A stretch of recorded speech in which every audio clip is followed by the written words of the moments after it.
Halo Sobat Tanduran, kembali lagi di channel saya, Tanduran Pekarangan. Ini hasilnya dari kemarin ya.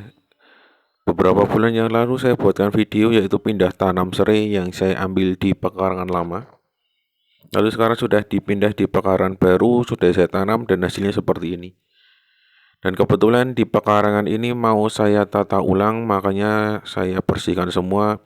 Dan itu ada tumpukan satu gunung bekas dari polybag bekas yang ada di sini.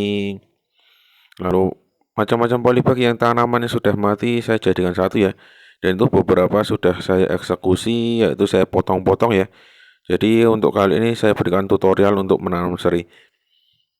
Dan ini hasilnya seperti ini yang ada di samping tadi ya. Ini tanahnya sudah cukup keras sekali. Saatnya harus kita pindah, kita pisah-pisahan kembali biar semakin lebih banyak lagi ya untuk tanaman serainya di bakaran ini. Walaupun sebenarnya yang di polybag itu hanya sedikit ya kalau saya bilang daripada yang ada di lahan. Karena yang di polybag ini memang saya khususkan untuk memasak, kalau yang di lahan itu saya khususkan untuk dijual. Untuk tanahnya, tanah sendiri ini merupakan tanah dari sisa-sisa polybag yang tanamannya mati ya, ada cabai, ada kangkung, semuanya saya jadikan satu, saya olah kembali. Ini batang cabai yang sudah mati. Lalu nanti saya campur ini ya, abu dari bakaran kayu, lalu saya berikan sedikit arang ya, arang dari batang atau dari kayu, batang atau ranting yang saya buatkan arang. Nanti coba saya buatkan videonya ya, cara membuatnya arang itu sangat mudah sekali. Lalu saya juga menambahkan sedikit pupuk ya, pupuknya ini. Pupuk dari kotoran kambing ya ini ya, yang masih berbentuk bulat-bulat tidak saya hancurkan. Karena memang buat pupuk yang slow release ya, atau bisa dipakai lebih lama lagi. Ini beberapa sudah saya masukkan ke dalam polybag. Dan ini juga bagian ini. Nah ini yang mau saya pindah tanamkan yang ini ya. Saya pindah tanamkan di bagian polybag biar nanti kalau kita memasak, kalau ada acara seperti beberapa hari yang lalu tuh lebih mudah ya. Karena beberapa hari yang lalu itu kan saya beberapa kali ada acara di rumah membutuhkan serai yang cukup banyak. Makanya memang ini yang di polybag saya khususkan untuk memasak kebutuhan sehari-hari kalau atau ada acara. Sedangkan yang serai yang ada di lahan tetap saya untuk jual ya. Dan kondisinya cukup berbeda ya. Yang saya jual itu serainya lebih besar daripada ini. Kalau yang ini kan serai yang kecil-kecil karena kebetulan itu mertua saya atau ibu saya itu sukanya memasak dengan serai yang kecil ya. Kalau yang ini kan ini serai yang gajah, serai yang besar. Kalau yang penasaran dengan serai gajah silakan ditonton di video saya.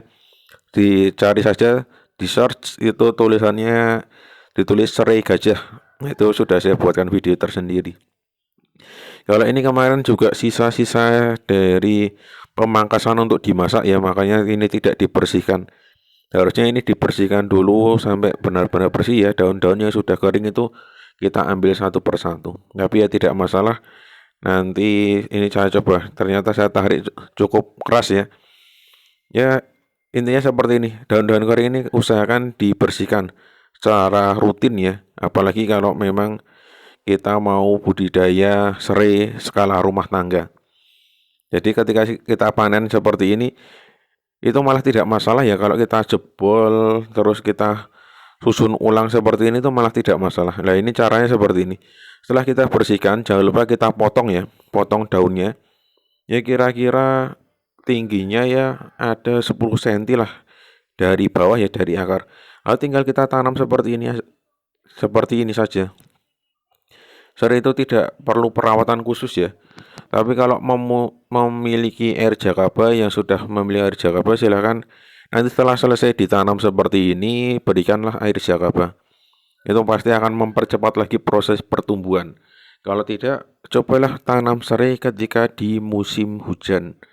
Atau umpamanya hari ini hujan, besok tidak hujan. Nah, itu pas tidak hujan itu bisa kita tanam serai. Itu saya jamin juga pasti bisa tumbuh dengan baik. Itu pengalaman saya ya sebelumnya ya. Itu saya tanam di lahan itu kondisinya seperti itu. Kalau serai ini ketika sudah tidak musim hujan, atau sudah memasuki musim kemarau, serai ini masih bisa bertahan dengan cukup baik. Walaupun kita hanya menyiram 1-2 hari sekali, itu tidak masalah ya, karena serai ini tidak terlalu banyak membutuhkan air. Dan serai ini pun juga seharusnya itu ditanam di bawah terik matahari langsung ya. Tidak bisa kita tanam di bawah pohon yang rindang, atau di dalam rumah, atau di dalam teras rumah, itu tidak bisa. Harus kita tanam benar-benar di area yang terkena sinar matahari langsung. Walaupun sebentar tidak masalah, yang penting lebih banyak ya. Ya bisalah 2 jam atau sampai 5 jam itu juga sudah tidak masalah ya. Kalau ini saya tanam memang sengaja ditanam di pinggiran ya.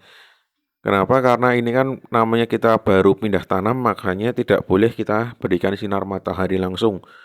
Nanti kalau tanaman ini sudah keluar daun baru akan saya pindahkan di tempat yang bagus ya. Ini rencananya nanti akan saya sebar di pinggir-pinggiran dari jaring yang ada di dalam pekarangan ini. Karena konon katanya itu serai itu bisa melawan hama ya. Karena bau-bau yang keluar dari serai itu sedikit mengganggu hama. Bahkan ada juga petani zaman dahulu kan membuat pestisida nabati dari bahan serai ini. Oke, sekarang saya tunjukkan kembali. Ini ya, ini yang nanti akan saya eksekusi. Yang tadi saya cukupkan dulu. Kalau saya buatkan video semua nanti takutnya tidak akan selesai ya, karena akan panjang sekali. Dan pasti penontonnya juga akan bosan ya. Ini saya berikan contoh saja cara membersihkannya seperti apa. Walaupun di video-video saya sebelumnya itu juga sudah sering sekali ya saya memberikan tutorialnya itu seperti apa. Nah, ini seharusnya tidak boleh seperti ini ya untuk tanaman serai. Tanaman serai itu harusnya diberi jarak minimal. Minimal ya ada sekitar 10 sampai 20 cm. Menurut saya ya, ini bukan panduan atau acuan yang baku. Karena semakin serai itu tidak terkena sinar matahari, maka serai itu akan segera mengering dan mati. Itulah hasil pengamatan saya selama ini. Dan ini pun terbukti ya, yang di dalam ini. Nah ini, yang saya pegang itu tadi itu tidak terlalu bagus ya. Ini kelihatan tidak terlalu bagus. Berbeda yang ada di pinggiran. Yang di pinggiran itu hasilnya cukup bagus sekali. Oke, ini saya tunjukkan ya cara pengambilannya seperti ini. Kalau bisa ini diusahakan kita jangan sampai hancur ya untuk polybagnya, karena polybagnya masih bisa kita gunakan. Lain kebetulan contohnya hancur, tapi ya tidak masalah ya, nanti selanjutnya akan saya lebih hati-hati lagi ketika membongkarnya. Lalu tinggal kita bersihkan daun-daun kering seperti ini. Akarnya, kalau akarnya itu panjang silahkan dipotong, kalau tidak ya tidak dipotong, tidak masalah. Karena ketika pindah tanam itu dengan fungsinya pemotongan akar untuk di tanaman serai itu adalah untuk mempercepat pertumbuhannya. Lalu kalau sudah kita tinggal potong saja. Potong bisa menggunakan gunting, bisa menggunakan pisau, terserah sobat-sobat tanduran. Mana yang lebih enak. Nah, oke, seperti inilah hasilnya. Kalau sudah seperti ini, tinggal kita tanam lagi. Ini mau dibagi 2, dibagi 3 ya terserah ya. Tinggal kita tanam. Kalau untuk daun-daun ini bisa kita jadikan pupuk ya.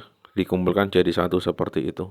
Semoga ini bisa cepat kering dan bisa menjadi pupuk kompos. Oke, ini tinggal saya eksekusi lagi sisanya itu. Oke, untuk video kali ini saya kira cukupkan dulu ya. Saya akhiri, salam tanduran, tanduran subur, petani makmur.